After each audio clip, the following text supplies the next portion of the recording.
Voici la manière, j'ai pris cette position, j'ai touché le TP. Regardez bien. Voilà, si regardez bien l'analyse, comment j'ai eu à faire. Je vais dézoomer mon graphique et puis faire comme ça. Vous allez voir. J'ai tracé mon niveau plus haut ici, qui est le niveau de mon order block, à ce niveau-là, parce que le prix a fait quoi? Je vous ai dit que le prix évolue en fonction de BMS. Ouais, j'ai tracé mon BMS à ce niveau-là. Vous voyez. Et puis, je vais essayer de noter ça. Vous allez bien voir. J'ai tracé mon BMS. Ici, j'ai tracé le BMS. Je mets BMS et je mets le truc en noir pour que vous puissiez bel et bien voir. Et puis, à ce stade, je trace encore un BMS tout. Ici, c'était un BMS cassé. Ici aussi, c'était un BMS cassé.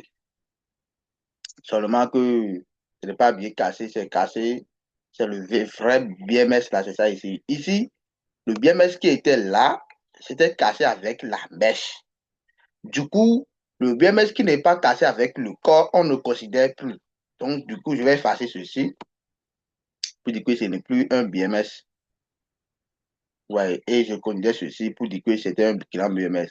Et puis, notre order block qui est ici, c'est en haut ici. Et puis, la zone qui est ici, c'est la zone de liquidité. Donc, du coup, je vais tracer ici, c'est de la liquidité que je vais essayer de tracer ici. Je vais tracer la liquidité ici. Vous allez bel et bien voir. Et ici, c'est la liquidité que j'ai repérée comme ça. Je mets liquidité, liquide, liquidité, je mets liquidité. Ça, c'est la zone de la liquidité que j'ai eu tracée. Ici, c'est la zone de OB, la demande zone qui est ici. Mais pourquoi j'ai tracé? Parce que le prix n'a pas fait un pic avant de retourner. Il a créé des gros mouvements avant de retourner. Il a créé des accumulations avant de retourner. Au lieu de retourner directement dans la zone, il n'a pas retourné directement dans la zone. Mais il a créé de la liquidité avant de retourner. Donc, du coup, je parle de ce sommet-ci. Donc, du coup, je me suis placé un peu en haut parce que je sais que quand le prix crée de la liquidité avant de se retourner, il casse la somme. Et quand il vient la prochaine fois dans la zone, il casse avant de rejeter la zone. Du coup, moi, je me suis prendre la position, c'est la manière dont j'ai fait mes analyses et je me suis dit que j'ai pris la position en haut ici. Et je vous en prie, si vous ne comprenez pas quelque chose, faites-moi savoir dans les commentaires. Je suis là, je suis tellement ravi pour vous aider. Je fais la formation de base gratuite, je donne la stratégie de SFV gratuite comme je suis en train de vous montrer. Il y a plein de stratégies que j'ai données sur ma chaîne YouTube et pour me soutenir, n'hésitez pas de liker et regarder la vidéo jusqu'à la fin pour voir la suite. Ok? Moi, je ne n'invente rien, tout se passe devant vous. Il suffit seulement de m'écrire sur WhatsApp ou bien sur TikTok.